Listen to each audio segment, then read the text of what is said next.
Sups up everyone, welcome back to another video, and excuse me because my voice is going to be extra nasally today. There's nothing I can do. I am sick. I have a cold. Thank goodness it did not develop into a fever. So I'm here. Hopefully I can get this video out for you guys on time, but if I can't, just know that I'm doing what I can here, alright? So actually, apart from that, I have nothing but great news today because looking at the banners, both for Raiden, for Ayato, as well as the weapon banner, I could safely tell you guys these are some very solid banners, very good. Whether you're a veteran player looking to upgrade characters or you're a newer player looking to start Genshin with a strong account, I'm telling you guys there's no better time to start than now, and it all starts with Raiden Shogun. Now a lot of you guys might be thinking, well, Walrus, what if I'm kind of stuck in between the middle? I'm not a veteran player, nor am I a new player. I'm not sure what I want to play. I'm currently just trying to find something fun and accessible for someone who's in the middle of their Genshin journey. And for that, I think that Raiden Shogun maybe is not your cup of tea. I don't know, right? Like, you guys might say, well, I don't like overpowered characters. I want to play with someone kind of smack dang in the middle. And that's where Ayato comes in. Now, Ayato right here as a Hydro DPS character, I think, and this is not just me pulling stuff out of my ass here, I've been saying this for months and months now. Ayato arguably is one of the most well-balanced, well-designed characters in the whole game. Now you guys think I might be just showering him with unnecessary praise, but I am dead serious, right? Ayato does pretty much what Tartaglia can do, minus some of the burst damage. Now Tartaglia could be extremely front-loaded with damage considering his high multiplier burst. However, Tartaglia has drawbacks in his elemental skill where it becomes quite punishing if you want to prolong his usage on field. However, Ayato does not have that problem. Now, he does suffer from the problem that you cannot do insane amount of burst damage with him. He's more of a sustained DPS. However, that is usually what people would prefer to play with no glaring drawbacks. Now, here's the main thing about Ayato, right? Even though he doesn't have insane multipliers, his multipliers that he does have is quite respectable and they're pretty strong. He has accessibility to all Hydro reaction team comps. I'm not kidding. It's not like, oh, it's going to be forced in some cases, like a certain Pyro character just can't play in certain team comps. But no, it seems like Tartaglia, Ayato, both of these characters can play in almost all, if not all, Hydro-based compositions. Now, you can play him in Electro Charge, you can play him in Freeze, you can play him in Vaporize, and of course, you can play him in the new Bloom team comps if you have pulled some Dendro units. So it's safe to say that if you want a character that can plug with almost every other character you can find in the game, Ayato is going to be a great starting point. Now, remember I said that this video is good for people who start and also veterans who are building up their account. For people who have Ayato pulled them in the past banners, you likely will know that if you don't have a well-rounded 5-star weapon to pair with him, his damage does feel, I mean, I'm not gonna say it because people are gonna be like, Walrus, I play him with the right, I get it, you know, maybe to some people certain amounts of damage is enough, but comparatively to other DPS, Ayato does feel like he needs a little more help from his weapon to get his multipliers up there with the other 5-star DPSs that we have in the game. Although it's not necessary, I do think that with this weapon banner, you might want to try your luck, because if you don't get Ayato's weapon and you end up getting Raiden Shogun's weapon, I mean, who's really complaining getting a Raiden Shogun weapon, right? Like, this weapon is incredible.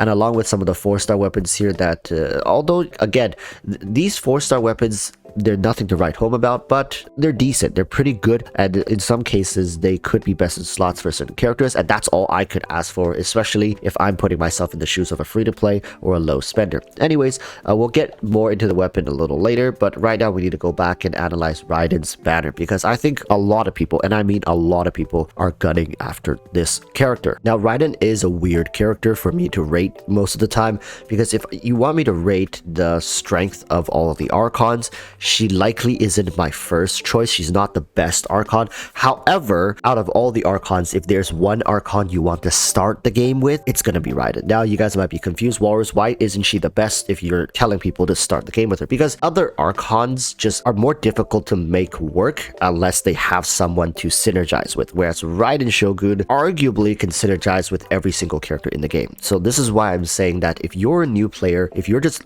watching Genshin from the sidelines, or if you took a long break and haven't really progressed much, right now it's probably the best time to come back.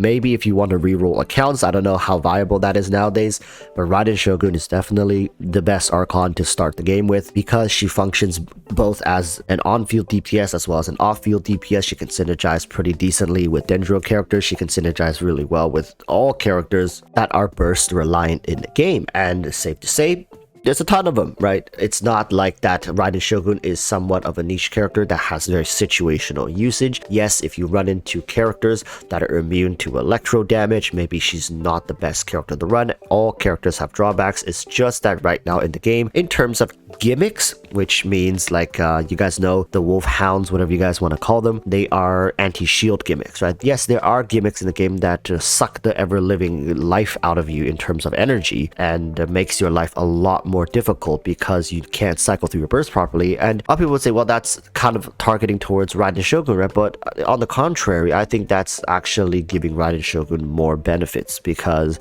if they suck your energy out, and those things ignore shields, by the way, so shielders are pretty much out of the question in terms of these two scenarios. Raiden Shogun can actually mitigate some of that loss by using her burst skill to recoup some of the lost energies that were sucked away. So at the end of the day, I'm not here trying to sell you on a dream. I'm telling you guys, this is a great character at C0 for free-to-plays. She has like one of the best free-to-play weapons that any character has been blessed with. However, the downside to that is you have to fish for like a couple days, which, you know, if you're free-to-play, I think you'll take that trade any day of the week. Now that we finished talking about C0 Raiden, we have to talk about C2 Raiden, because that is definitely a point of contention for a lot of people summoning on this rerun banner. And I think that for the most part, if you are looking to get your Raiden from C0 to C2, you likely should be also hunting for that C6 Sara. Now, I'm not here telling you guys that you absolutely must have your C6 Sara, but I'm just saying the difference between a C0 Sara in a Raiden Hypercarry team and a C6 Sara Raiden Hypercarry team, like, I don't need to spell it out for you guys, it's huge. Is it as big and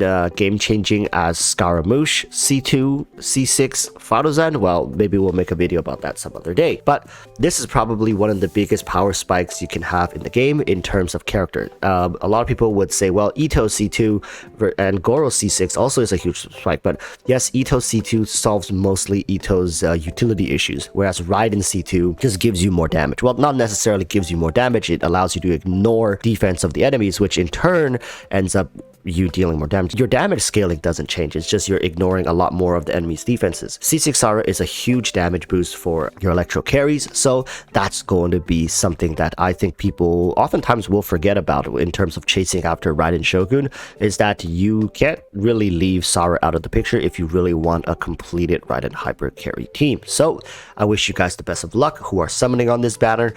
If you are hunting for Raiden constellations, fingers crossed that you also do land some of those Sara cons as well. Now, looking at the other two characters, I think they are here mostly for Ayato synergies. Ayato, in terms of freeze, yes, he can play in freeze teams, and he's incredibly potent because he can have damn near permanent freeze uptime as long as you have a cryo character who can keep up with him. So Rosaria being here is a good option, not the best cryo applicator in the game, but for a 4-star who's also on his banner, it kind of just knocks it out of the park in terms of value when it comes to pulling for these characters. Really, you can't lose pulling on either of these banners, because if you get Rosaria, she's a great cryo applicator. If you get Kujo Sara, she's going to be a great electro buffer. Now, of course, there's we have this top right character here who is kind of just really just here to ruin your day, but you know, I have faith in people that you guys have not been naughty children this year, and you're gonna get good RNG for these banners. So what can I say? If you end up getting like 20 Sayus, and we know who hasn't been hitting that subscribe button and commenting down below. With all that said, let's just finalize this video here by going to the weapon banner. Now, I touched on this in the beginning. Does Raiden Shogun need her weapon? No, she has one of the best free-to-play weapons available. Now, does Ayato need his weapon? I would say Ayato needs his weapon more than Raiden needs her weapon. And that is an objective statement. I am not saying from a mathematical point of view, but I'm just saying Ayato feels a lot more difficult to make work when you're running 4-star weapons. His multipliers aren't the best,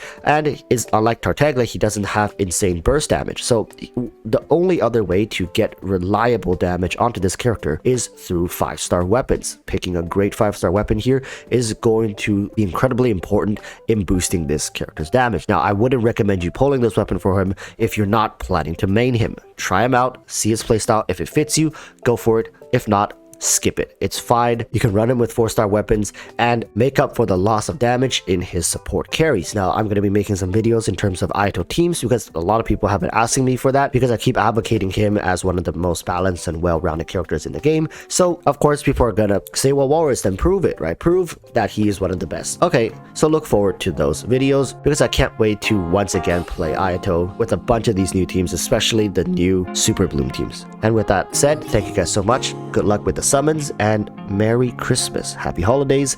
And if I don't see you guys until then, Happy New Year as well. So with all that said, urge you all to stay safe, peace, and bye.